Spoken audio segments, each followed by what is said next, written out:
we're all on our best behavior. You don't know who is listening. Well, last time we were talking about Paul's first missionary journey, and we want to finish that up today, move on to the second missionary journey.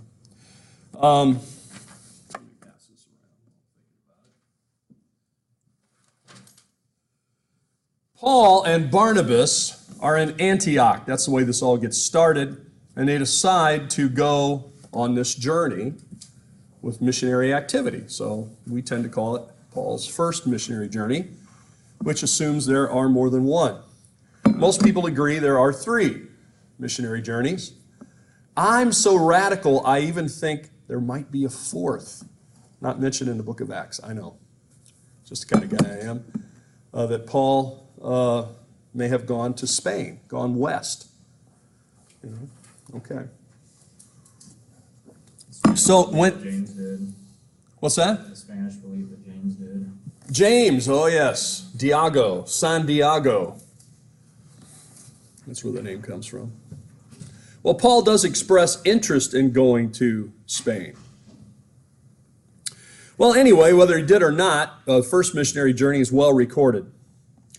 And he meets on the island of Cyprus a recent convert, a proconsul, who happens to be from Asia Minor.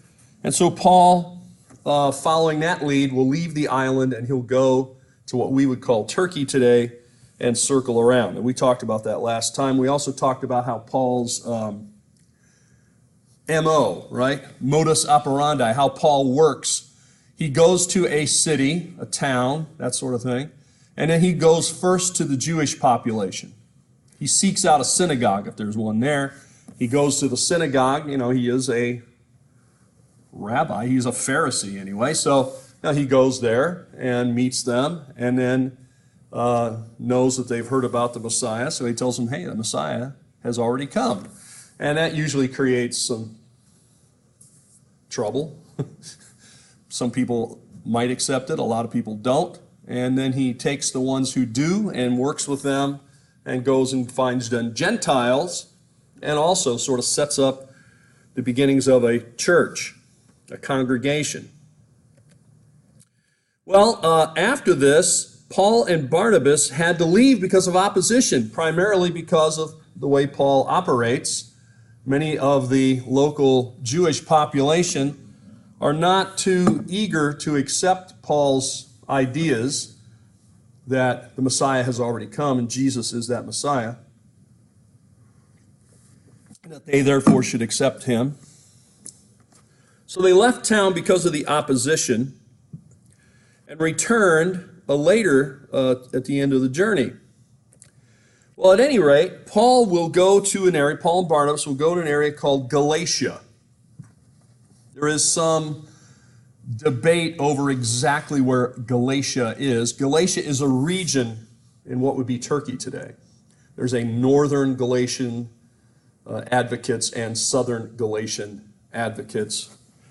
I tend to think the southern one makes more sense, at least in Paul's itinerary.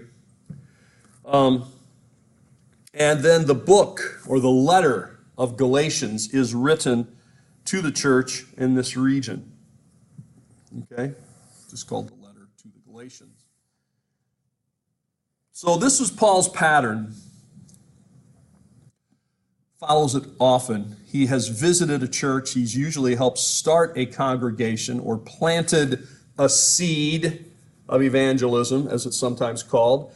And then he will often later write a letter. He often returns. He goes back again, say on the second missionary journey, third missionary journey, and revisits some of these areas. Sometimes they write letters to him, and he writes in response, as in Corinth. And so this is the bulk of the New Testament. Once you get past the Gospels, you got the book of Acts. Over half of the book of Acts is dealing with Paul and his missionary journeys. If you didn't know that already, I'll just let you know that.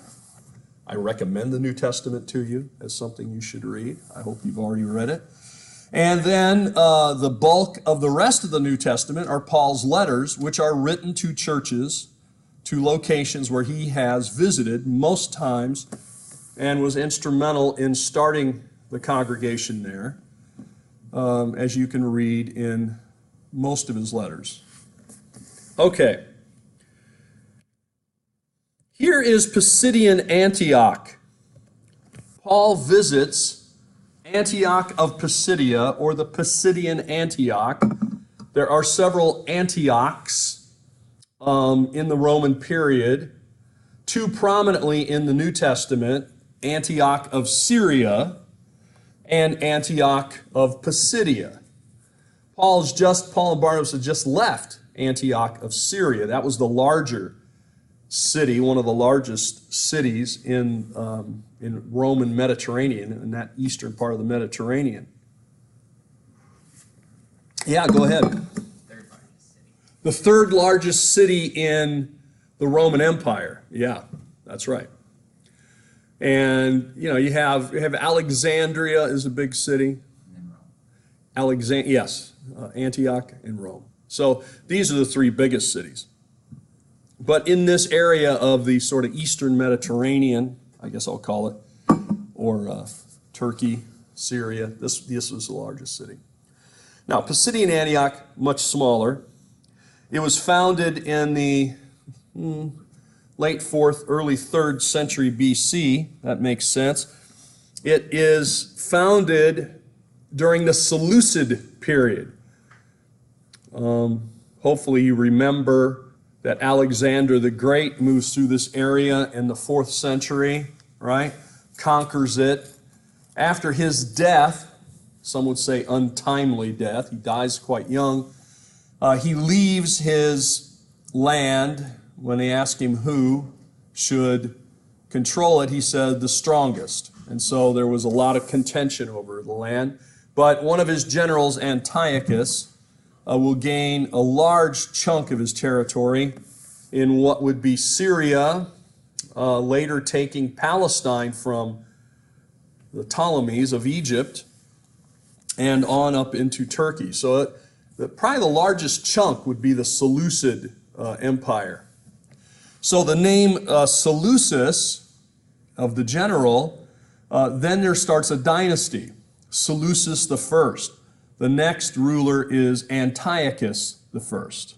Okay? Then Seleucus the Second, then Antiochus the Second. You get the pattern? So this is the idea where the father names the son after the grandfather. And then that repeats several times. Certainly down at least to Antiochus the Fourth. So Antioch then is named for Antiochus. Okay, that's where the name comes from. Well, we see it becomes a Roman colony under the rule of Augustus Caesar around 25 BC.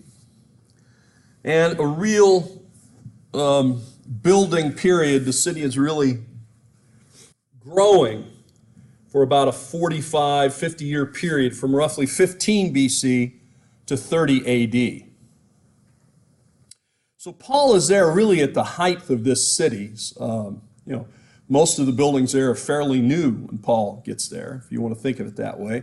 Most of the buildings have been built in the last, say, 20 to 30 years when Paul gets there. And he arrives, most people would say, remember we went over his chronology earlier, around 46 or 47 AD.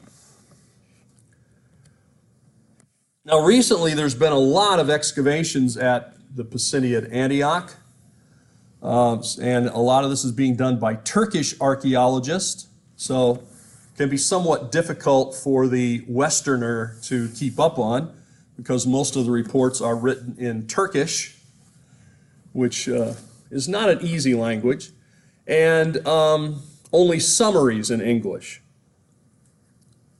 But certainly you can walk the streets, the ruins. You can see the work that's been done. I've been there, I don't know how many times I've been at Pisidian Antioch, probably about 4 times. Most recently, probably about 5 years ago, 5 or 6 years ago. And it's just amazing how much has been done in the last, let's say, 15 or 20 years. It's an immense amount of work. You can see streets gates, theater, temple to Augustus. A nymphaeum has to do with the nymphs, and the nymphs have to do with water. So a nymphaeum, you might think of it as a big public fountain, a place where people can come and get drinking water, but also a place where you can cool off, rest. Becomes a gathering place. People are attracted to water, especially fountain kind of water and that sort of stuff. Flood water, no, but other kind of water, yes. And so, even today in our parks, if we have a water, sometimes they call it a water installation, it attracts a lot of people. So you can think of it that way. I think of it like in the center of some cities or towns, they'll have these fountains that shoot up there, like up through the pavement. Have you seen those, what I'm talking about? That always attracts a lot of children and a lot of people. You can cool off, you can sort of have fun, you can rest there. That's what an nymphaeum was, but it was also functioning as a place where you could gather water. Here are the excavators, two of the recent ones, Turkish excavator, and I believe a British excavator. And this is a picture of part of the bathhouse, which is in amazing condition. It's a beautiful setting, as you can see here, the mountains in the background. Remember I told you that the central part of Turkey is much like a bowl. It's a flat area, a plain, and it's surrounded by mountains. So, when we look at it on a map, it looks very flat, of course. But if you go in from the coast, let's say about 50 miles, 40, 50 miles, you're going to hit mountainous areas to the south, especially somewhat to the west. And then once you get up and over that, you go into a big plain. So they're near the mountains, but they're in the beginnings of the plain here. And of course, as we know, the Romans always try to seek water, right? If you're going to have a big settlement, well, really any kind of place, you've got to have water. If you don't have water to drink, water to use, water to cook with, water to bathe with, it's hard for people to survive. They really can't. They have to have water. The Romans prided themselves at their water. And during the course of this semester, I hope you have become acquainted with, we've talked about aqueducts and aqua channels and even tanks, retention reservoir tanks. In some of the videos you've watched, that's been made pretty clear, like the first one on Roman City, which was focusing kind of on Pompeii and others. Well, here you can see, if you look carefully, the aqueduct. You see it here? It's coming from the mountains, which you can see in the background. We still have some snow on it here. And it's bringing the waters then from that into the city itself. Okay? So it's spread, it comes down, it's fed from a spring about 6 miles away from the city, which is coming from those snows that melt and kind of percolate up in springs, And that water is then channeled by gravity, of course. You know that aqueducts work on gravity. So you have to build them very precisely so that they will have a drop in elevation from, let's say, the mountains down to the city, into reservoirs and so forth. And then from there, you can have a reservoir, but it's a free-flowing system, right? I mean, our system that we use, I guess that most of the world now uses, right, is a pressurized system, where you have a tank up high, it has a force of the water up high, and it creates a pressure, and you have faucets that you turn on and off. The Romans didn't have that kind of system. You could turn things on and off to some regards, but the water is always flowing. It's going to flow from the mountains to the city. From the city, you could fill up a reservoir, but eventually going to have to let it flow out into residences, out to the fountains and so forth. As you saw probably in that, remember in that one of the first videos we watched, they could regulate it by these reservoirs. This goes to private homes. This goes to public fountains, toilets and different things. And then it just keeps flowing like a river from the mountains into the city, out of the city, down the drains. And these sewer lines were along or under the city streets. And then from there it flows right on out to a river, to an ocean, that sort of thing. Okay? So that means it's an open system rather than a closed system that you hope you have wherever you're living. I've been in this building when sometimes people did not apply the closed system, and then we get a little waterfall in the classroom since we have dorm rooms right up above. I don't know exactly what's happened in those cases, but I suspect somebody has let a sink run over or whatever, shower or something got plugged up, because it has happened. Hasn't happened so far, knock on fake wood,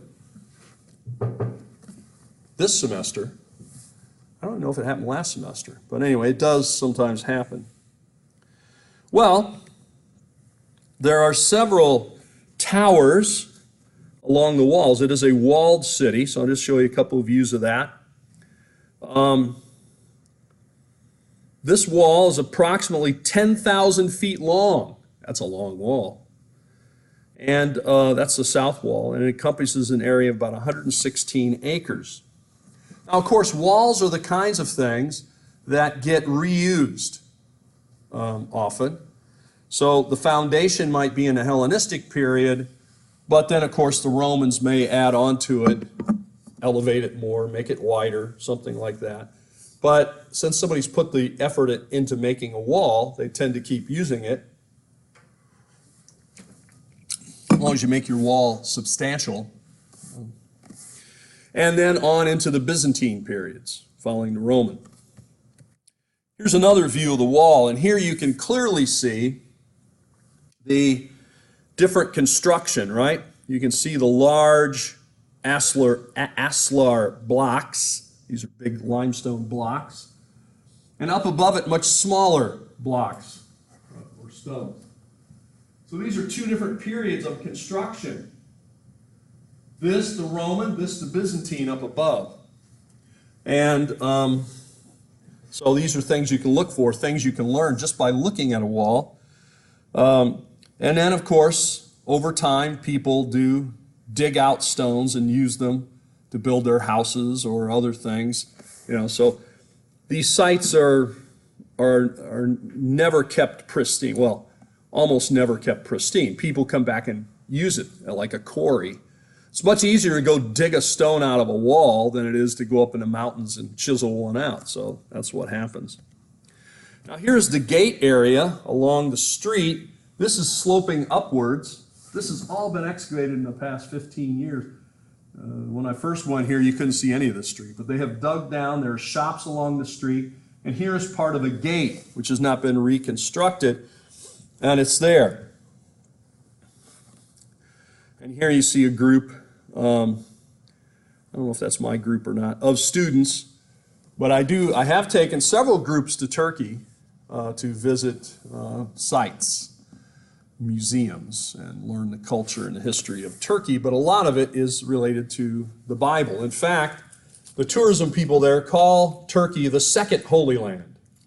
So they try to build that market for that, but it's true. I mean, a lot of the New Testament places are actually in Turkey today. From Antioch of Syria, which is in Turkey, all the way up to all the 7 cities of Revelation and so on and so forth. Here's another view of that street. I like this one. This one is the Cardo Maximus. You remember what that means? Cardo Maximus. Every Roman city has one. It's the main street. The word cardo, like cardiology, means heart or center, and Maximus, of course, means big. So this is like the big road, the big central road. We'd probably call it Main Street. In my little town, we used to call it the main drag. I don't know if you ever heard anybody use those kind of terminology. But anyway, this is the main route, the main way through the city, and since the Romans are quite precise, this is a north-south road. The Cardo Maximus is always north-south. The Romans loved order, and they would even come into a city that had already been built and modify it to try to get it on the kind of Roman grid that they liked, okay? So, the Cardo Maximus goes north-south. The Decumanus were streets that went east-west. Yes? Are those like grooves for chariots?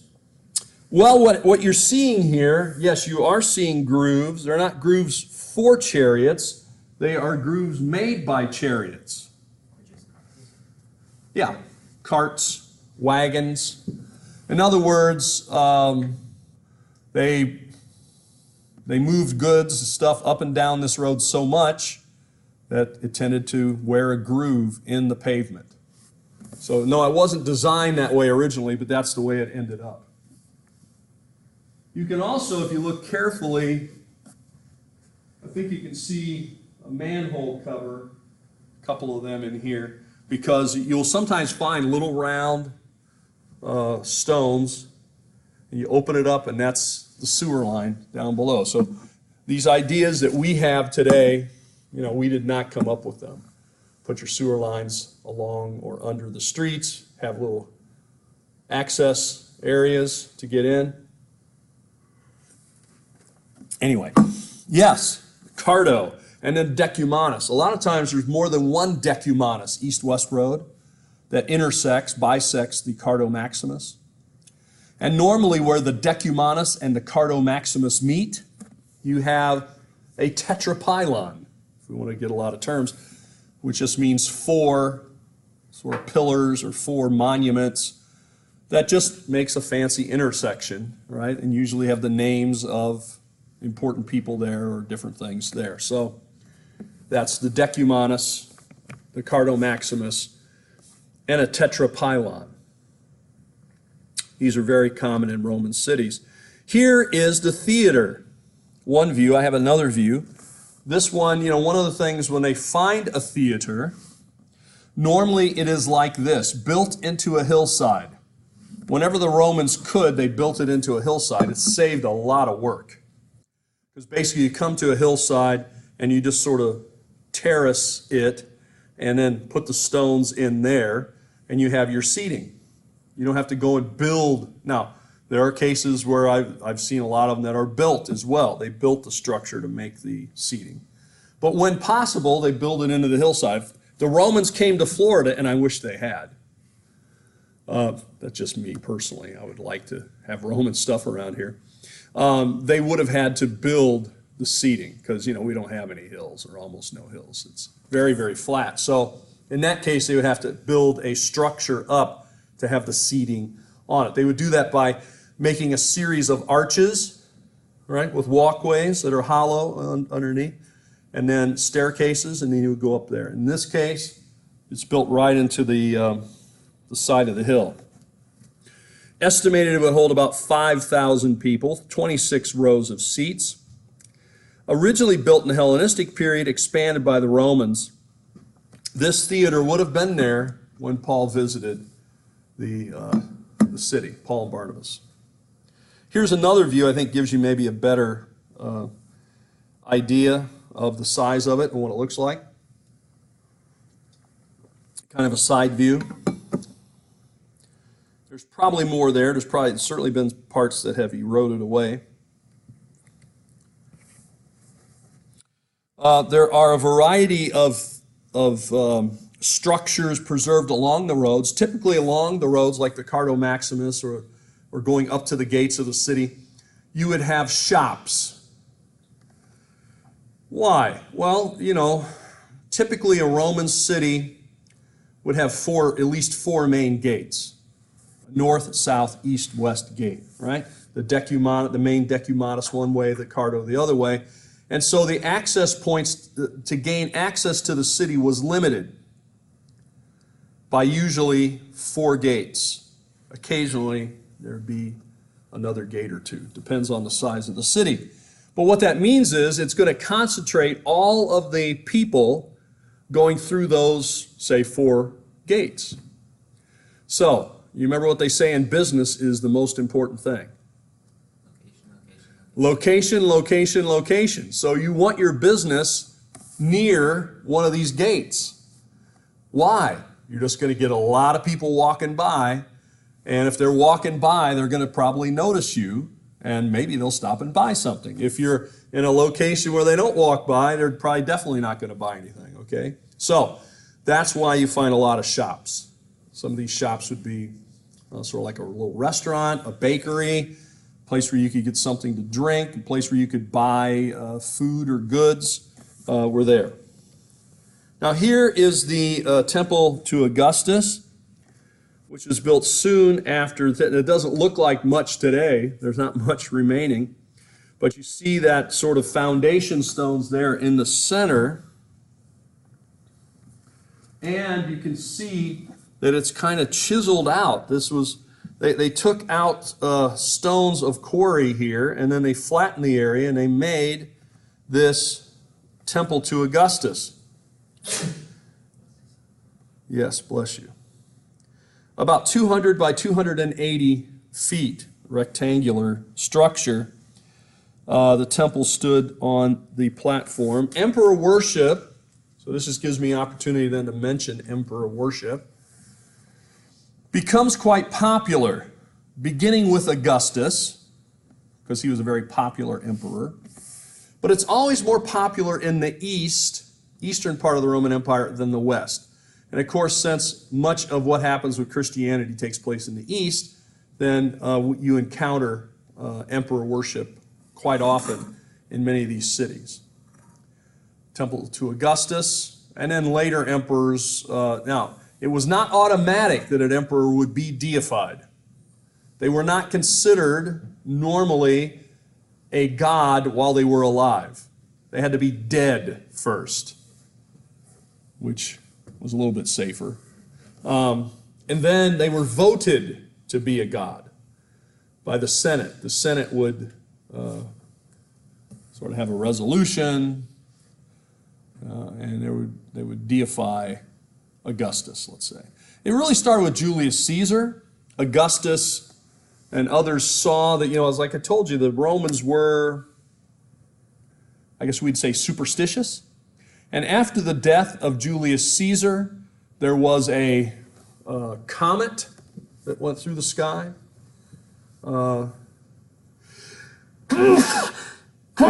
Excuse me. Comet that went through the sky that many people then related, at least some people related to, this is a sign from Julius Caesar of approval, of course, of his adopted son / nephew Augustus. So Augustus then pushed a resolution to deify Julius Caesar, which he was. This sort of set the pattern that it would be after someone had been deceased, and then would sort of be nominated, voted upon. I suppose somewhat like the church has canonized saints. You don't usually call somebody a saint while they're alive, right? Usually they have to be dead for a while. They used to say you had to be dead 100 years, but they're kind of pushing that up now, that you don't have to wait so long. It's a good idea to make it 100 years, though, but that way everybody who knew you is dead. So it's kind of hard to conflict your saint status if everybody who had personal interaction with you is no longer amongst the living. Anyway, but this would happen, and it does happen quite often. So this one built shortly after the death of Augustus, and is quite important as we see. Well, let's move on, shall we? Okay. I'm glad you wanted to move on. Everyone unanimously voted. Unanimous consent, I think is what they say in the government. Let's move on to the second missionary journey in the time we have left. So I already had that pulled up, so let's just go straight to it. Paul, after the first missionary journey, returns to Antioch. That's his base of operation. But in the second missionary journey, Paul is not going with Barnabas. As you might know, Paul and Barnabas had a falling out over a guy named Mark. John Mark, who is the same Mark of the Gospel of Mark, by the way. And so we won't go into all that because this is not a class on Acts, but we are dealing with the second missionary journey. So here is a map showing the second missionary journey, where again, starting down in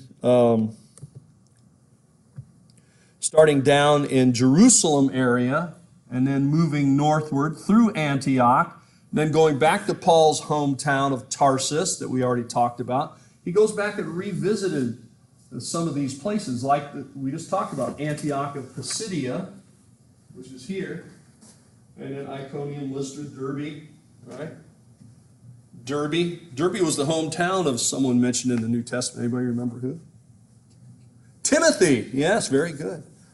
So someone has taken my advice and actually opened up the Bible, perhaps read some of it. So here we see, and then of course the important thing here is that the church now, the evangelism of Paul, will go to a new continent, Europe. Turkey in Asia Minor, technically in Asia, was the way it would have been classified. Still today not Europe, although they sometimes sort of want to be considered as Europe. Very little of it is in Europe. Up there in Thrace, that area, is part of a little bit of that is part of the modern Turkey. But then Paul goes on to Greece, and then comes back along the coast of what today would be Turkey. Well, let's take a look at his itinerary, and I'm just going to list his cities: Jerusalem, Antioch, Derbe, Lystra, Troas, Neapolis, Philippi, Amphipolis, Apollonia, Thessalonica, Berea, Athens, Corinth, Ephesus, Caesarea, Antioch. Okay? So this is, the main places he hits. Right? So, a lot we could say about it. We've already talked about some of these locations. So let's focus then on the European part of this, rather than going back over some of the places Paul had just visited in the first missionary journey. We will move on to the newer places that he visits.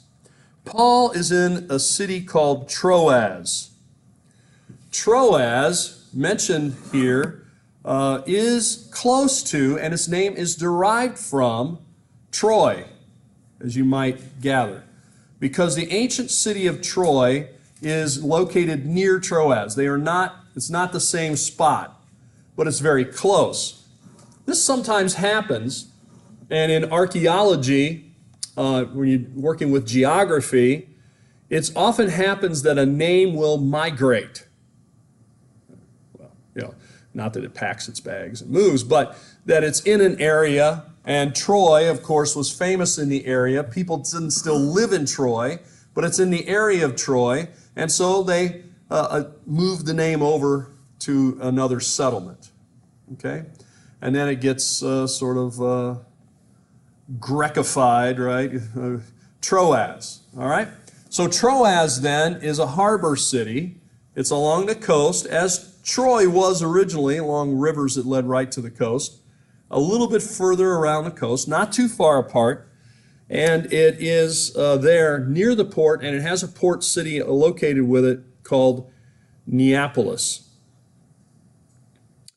Port to Neapolis for the land route to Rome. So what would happen is, if you wanted to take the land route to Rome, you actually had to take some water. If you're going from here, it would have been the easiest. Because you're on Asia Minor, you're going to have to cross water to get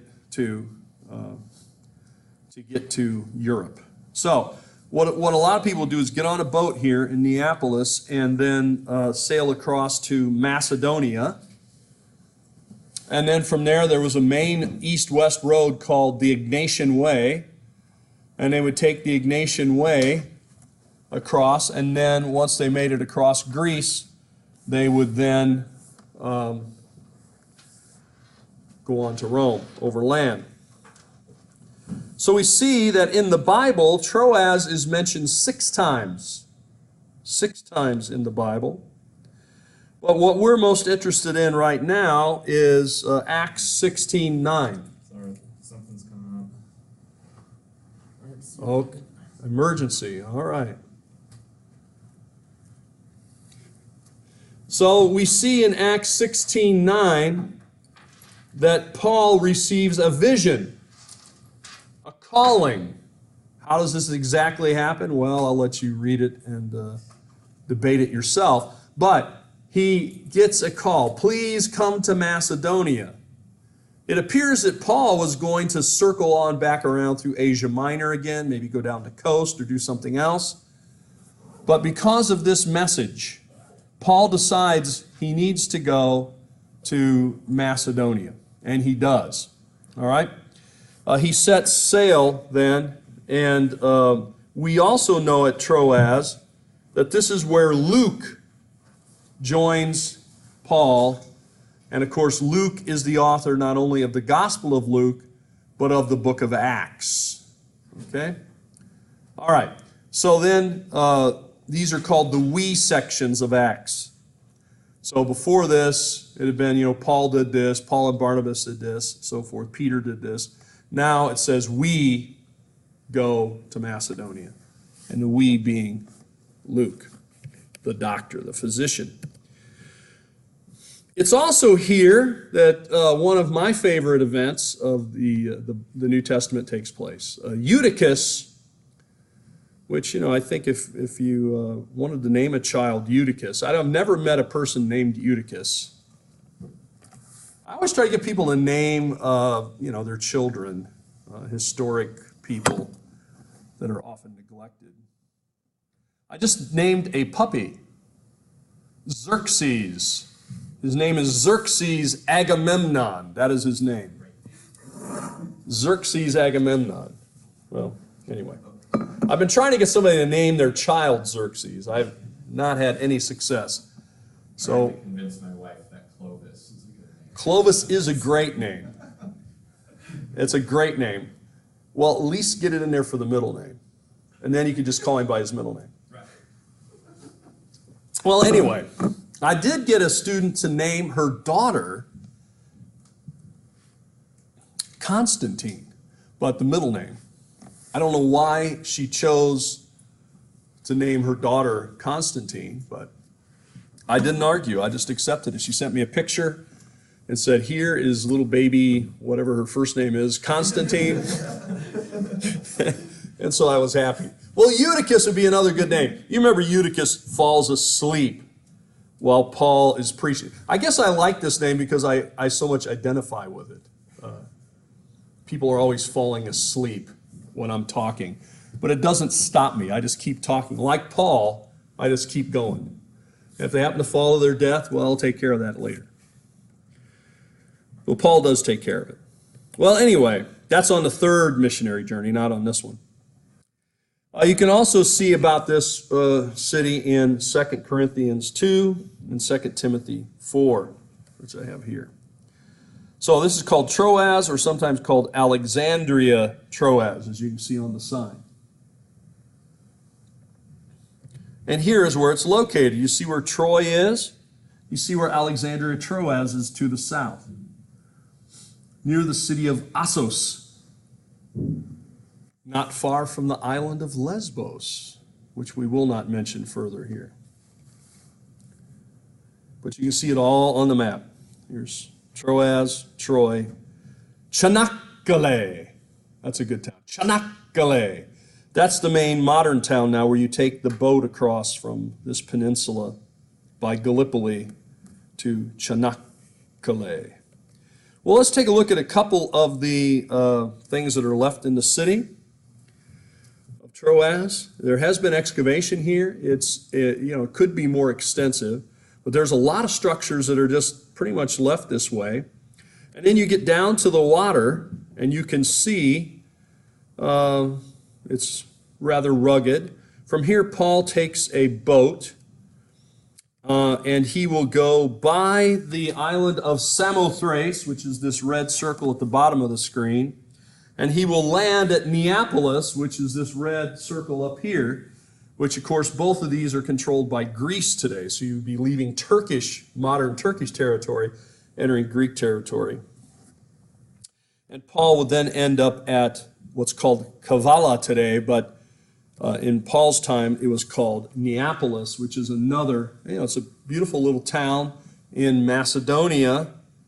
I've been to it a couple times. And from there, of course, and you can see it, I took this picture there, this is the Ignatian Way, the road. You can still see along the side of the modern road, that is the main east-west road through Macedonia, like all the way over to Thrace, all the way over to the coast of the Adriatic, the Ignatian Way, via Ignatia.